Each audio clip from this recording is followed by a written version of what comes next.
to the bi-weekly meeting podcast for the OWASP Top 10 for Large Language Model Applications. If you'd like to stay up to date with our project, please click subscribe. And if you enjoy the content or have any questions, please feel free to comment and share. Now, on to our meeting. All right, everybody, welcome to the latest meeting of the OWASP Top 10 for Large Language Model Applications group. I think we have had one meeting since New Year's. I think there was one that snuck up on us right after the break. So this is our second meeting of the year. Lots been going on.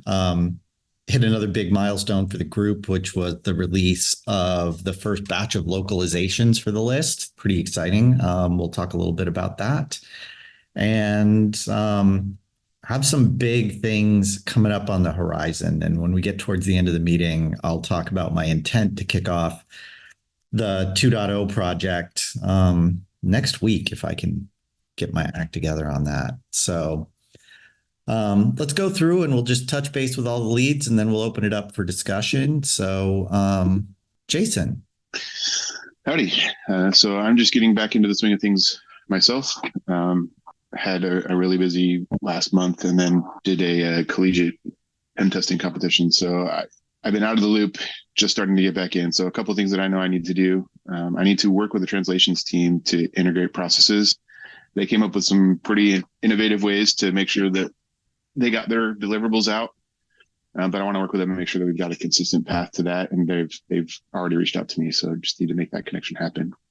To your point, Steve, whatever your 2.0 announcements are, we need to see if we can streamline that build process and make that a little more repeatable and consistent across all of the deliverables that we have.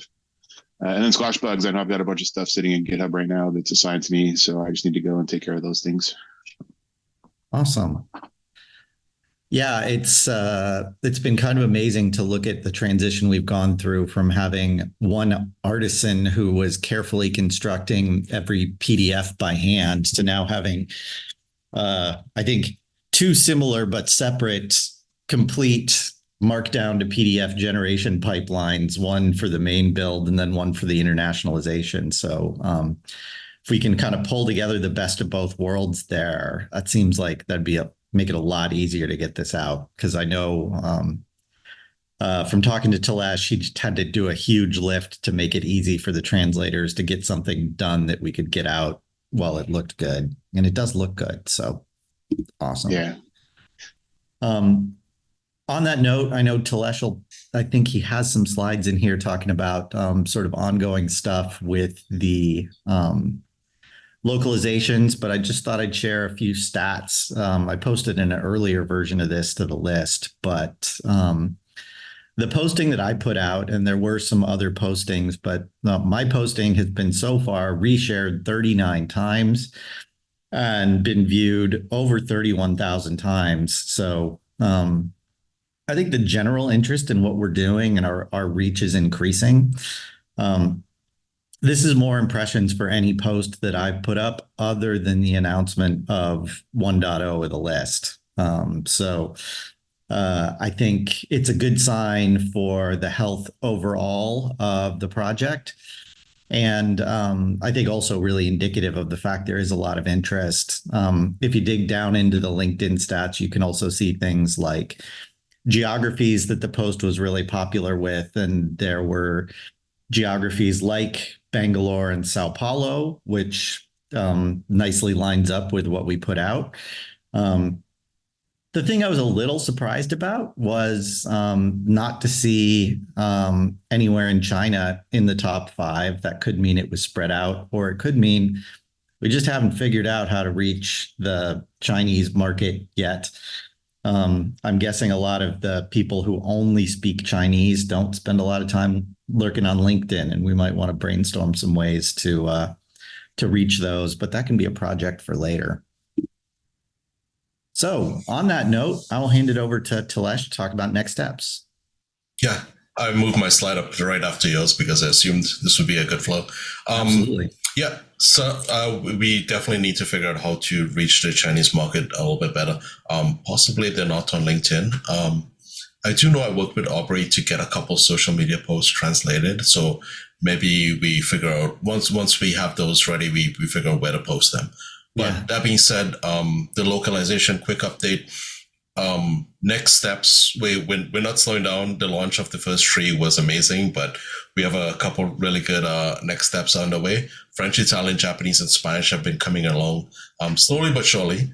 And one really interesting thing is I've gotten a lot of responses from that original post that you made on my LinkedIn post of people who want to translate into other languages, Korean, Polish. There's renewed interest in translating into Arabic. So it's not only been a successful launch, it's spurred a lot more work for us going down the line. Awesome. Following up with Jason, the markdown to PDF process we have is it worked pretty well, but there's a couple optimizations I want to bring to it, specifically around the homepage. So we're still working on that. Reach out to me on Slack and let's sync up, and maybe we could find something that works for both the English document and also the translations, and possibly also maybe help Sandy out with the checklist that she's working on to generate PDFs if she has that in Markdown. But that's everything on the localizations end. Back to you, Steve.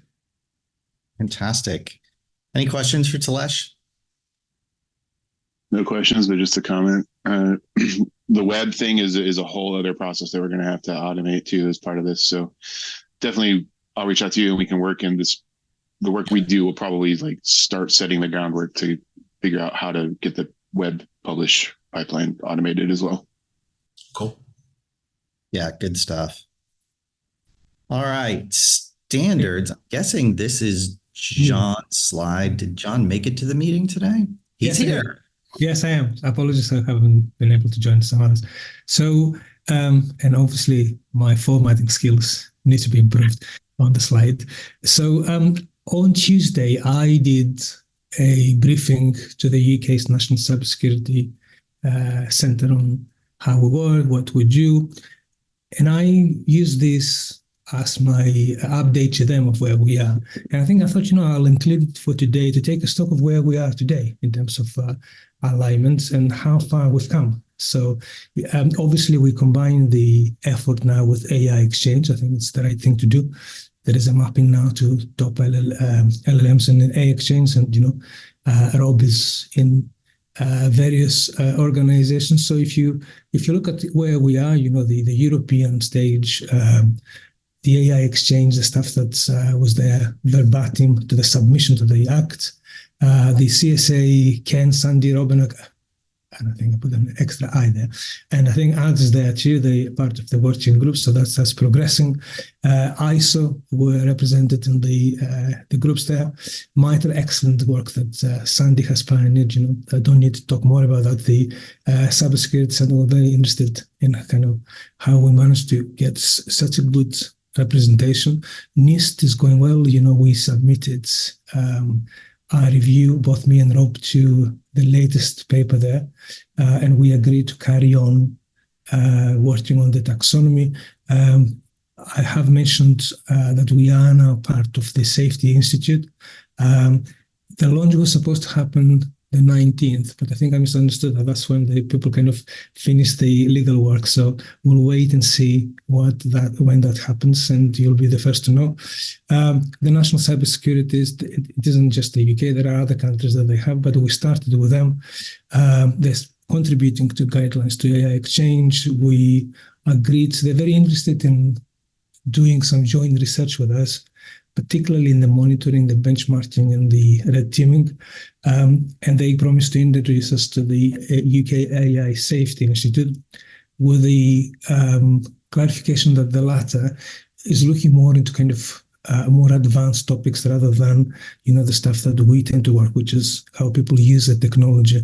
And with vendors, as you all know, we work very closely with them together to make sure, the adoption has been fantastic there. So I think, big well done to all of you, to all of us. I think as a standard, we are woven into either directly or via the AI exchange into practically every public standard organization that we have. And if you go to the next slide, Steve, I have some kind of observation. So some of the themes that kind of I see people discuss when we started RAG or the discussion about LLM, RAG was just an easy way to do it instead of fine tuning.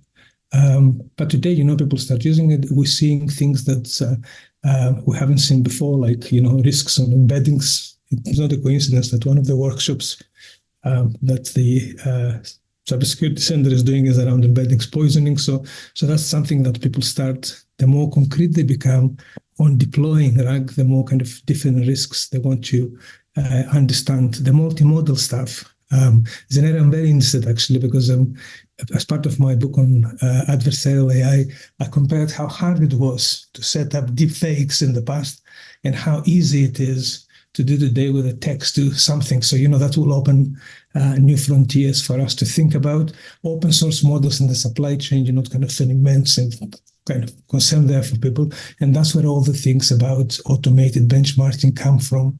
Because I'm sure you all know, unlike open source code, where you can see the code and you can understand what it does, models aren't like that at all. This black box that unless you benchmark them, you don't really know what the risks are. Autonomous agents was brought up a couple of times. People kind of are interested to, how excessive agency that we talk about will play into that. So again, those don't necessarily have to go into our planning, but they're good themes for us to think.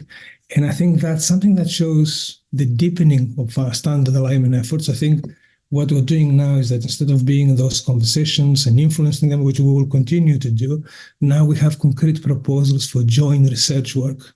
So the working groups out of the NIST safety, the AI Safety Institute, there will be working groups that we will need to participate. So again, as I keep saying, when the dates are out there, I will ask for volunteers to come, and it will be more sustained effort for us to get more involved in understanding and action what happens there.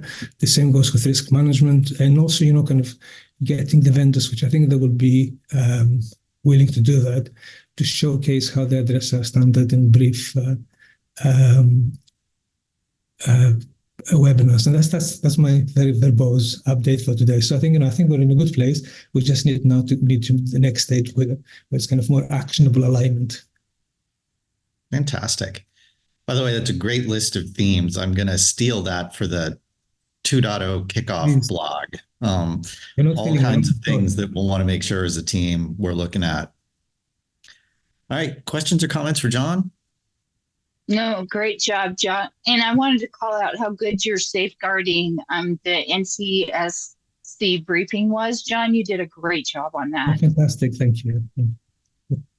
No, it's kind of, as I said, I feel very privileged to represent this group of so many different people, and I wouldn't be able to do it if you guys didn't do all the excellent work that you do. So, it kind of goes back to me. So thank you. Awesome. All right, Manuel. And on our end, I did some corrections on the wiki. There was a bit of some inconsistencies that I addressed just to make sure it's more readable and in line. I worked into this first draft of this diagram. This is just some of the ideas on how uniting public and private institutions gather the the risks in terms of and vulnerabilities in terms of upstream and downstream. So just please, I would appreciate your comment in our Slack channel just to help us write the mapping. I'm working on it. I didn't publish anything because I don't feel it's consistent and strong enough to be shared yet, but I will get to that. And and also on the notes for going forward with 2.0, I know I need to catch up with Steve for some questions that tidying up the data gathering with the surveys we're going to send out. Awesome. questions for Emmanuel? All right, good stuff. Sandy. Yep. So in the last week, I've actually had quite a few more people send me comments on it. Great feedback from Anthony, Ken, Julie, Sam, and Dan K. A few people have said they are going to send me some additional feedback, and I'm going to make it a cutoff date for 125 to receive feedback. I'm keeping with the minor changes, thanks to Steve, who always has to rein me in because I get a little bit too ambitious. Target the 1.0 release for February 14th. I did want to ask Jason how much time he needs for publishing before. Not much. The time last time was, how do I get a basic doc template? And now that's there, it's literally just going to be, I dump the contents of whatever document you have into that template and we just build it. So okay, cool. Not a whole lot, probably a day or two. Awesome. Okay. So other updates, I have been, thanks to my good friend John, I have been working a lot with the exchange group, and just to support what he said, which is with the Cloud Security Alliance and the AI Exchange and the work that we're doing on the top 10, there's a natural way that everything kind of supports the work that we're all doing. It's all complementary. And so with Ken doing so much leadership within the CSA, I'm helping heavily right now with the AI Exchange, and heavily involved with this group, as well as John spreading across both groups. I think that it really, the benefit is there's no duplication of work. People can go and find exactly what they need for the whatever level they're at, whatever problem that they're trying to address. I met with Dr. Christina from MITRE this week with my great friend Rachel.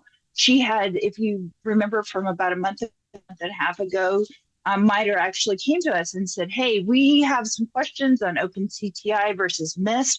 I didn't get a bunch of feedback I sent out a couple messages to people, didn't get a lot of information, but found one of my great friends had a really a lot of experience with it. And so scheduled that meeting and was really awesome. She was able to get on the phone, and we've got some additional work that we're all kind of planning to do together then. With some of the work that MITRE with the Atlas group is trying to address as far as threat intelligence and sticks and trying to organize all of that kind of stuff. I met with Hiram Anderson this week on robust intelligence. Excellent meeting. He's really supports the work that we're doing with both the top 10 and the exchange. And let's see, just support as much as I can with the CSA working group. Again, the area I've been working with Kurt Steinfried from the CSA on the attacks, the adversaries, and being able to get that into the threat intelligence and how we quantify that. So that's where I've been putting a lot of effort. This image, really want to thank Anthony for help with that, and then Ken provided some feedback. So this is an updated image. Fantastic image, by the way. I love how you managed to put all the technologies there. Any questions or feedback? I mean, please keep everything, I'm on Slack quite a bit. So if you have comments or feedback or anything, please keep it up. Keep shooting it over to me. Some quick feedback. I've got several friends that are like virtual CISOs and that type of stuff in their consulting practice. And everybody that I've shown this to loves it. They love having the checklist format. It's perfect for them. Showed it to the head of security at Scale.ai, and he loved it. It's pretty cool. It's nice work. Wow, thank you. And then I got a feedback in Slack about transferring it, I believe, into Korean. So yes, definitely positive feedback. So I'm good. I've actually forgotten this. I've forgotten I have a full-time job. So as part of that, I'm taking the checklist, Sandy, and we're putting it we have our internal governance compliance risk implemented with one task. So I'll kind of try and have a first go and see how that goes, and have conversations with our CISO and customers to Excellent. See how that can become measurable. That's wonderful, John. Thank I you. will give you a demo of that since it's checklist. Yes. You need that. I think you deserve a demo, so I will organize a demo. Really exciting to see this coming together. I think we got a really good reception to the 0.5 version of the list. Seems like you've continued to get some good feedback. I think the goal of getting it out, it looks like in about 4 weeks. That's a great goal. So as we home in on that, we'll work together, work with Aubrey on the PR side. This is one that we may want to lean into on the launch a little bit more. So Sandy, I'll talk to you about some specific PR things we might want to do, and we might want to lean into some of our corporate PR resources on this too. So I'll reach out to you separate on that. Okay, awesome. Just one quick note on the AI exchange. We have our first group meeting next week at this same time. We try to put it, complimentary to this meeting. Oh, cool. If you have any questions, reach out to John, myself. Again, this is the same energy that we had with the OWASP Top 10. We'd love to get everyone, who's passionate about securing this stuff and helping us kind of build out that document. Fantastic. All right. You can see I put a bunch of effort into making my slide pretty. But sounds good. I have one question, not really a question, but more of a comment. I was just typing it in chat, but I'll just say it here. So Salesforce, we are interested in providing data, but I imagine we're going to need to have some kind of NDA in place. And I'm sure people are already going down this path. I'm sure we're not the only company that would want to see that. So just as we're building up how that's going to work, definitely keep that in front of the mind. Is it how we're going to do that NDA type of stuff? Okay. Fortunately, John now has some experience getting OWASP people to sign papers. So I think we can figure out how to do that. Yes. With the proviso that's kind of like signing an NDA with Apache or something. It's not like we're all OWASP employees, but I'm sure we can find something to at least give corporate entities who are interested in working with us some level of assurance on what we'd be doing with things that they share. So great news. I'm sure we'd love to work with companies like Salesforce. So great issue to raise. Let me put out a question for the group. The 1.0 version of the list, we go back and look at that roadmap and everybody sets their Wayback Machines back to the summer. We did that in about 8 weeks. It was a big commitment and a big sprint. And, frankly, we had a lot of people contribute to that who've since dropped out of the group because they didn't have enough time for kind of that level of commitment. But I'm thinking this will be a longer cycle, both because we're including data as well as the fact that we have something out there that actually is still holding up pretty well. Do people have suggestions for sort of the time frame you think is a good target for us to build a roadmap around? Anybody feel free to chime in. I agree on that it will take us longer because back then, Steve, I think most people didn't sleep for a while. So I don't think we can do that again. But I think it depends, it depends on the scope of the things. Some of the open items as to, is it going to be just LLMs? Those kind of things will determine a little bit how far we get. And maybe we'll draw a line on 2.0 on certain things, otherwise we'll be discussing them forever. Mm-hmm. Yeah. I think we delineated some stuff from what is not V1.1 and is therefore inherited in V2, like an example like replacing an entry that was out of the scope of V1, which I kind of went off that. But I agree. I personally think we should get the feedback, work between the core team, define the scope, and then give ourselves a timeline based on that scope. Because at the moment there's stuff that everyone on this call doesn't know about right now. So I feel like we should get that community feedback and then give deliverables after. You're right. Yeah. Okay. If I had the ballpark, I'd say probably 12 to 15 weeks would make sense. But it, like everybody said, we need to figure that out. And plus, I also think we need to, within the core team, establish if everyone is still involved, because we might even need to do reassignment of roles and stuff as well. And if we do, that's definitely going to delay. So I think we should do that and confirm the scope first. Yeah, I think one thing that's pretty clear is that we have had and will continue to have sort of turnover in people's ability to actively be involved. Obviously, we have the group that's on the call here, plus a few other diehards that we know are just continually involved at every step. But I think when we look at the core team, we have people who are on the core team who have dropped off. We'll see if getting this announcement out re-energizes some of them.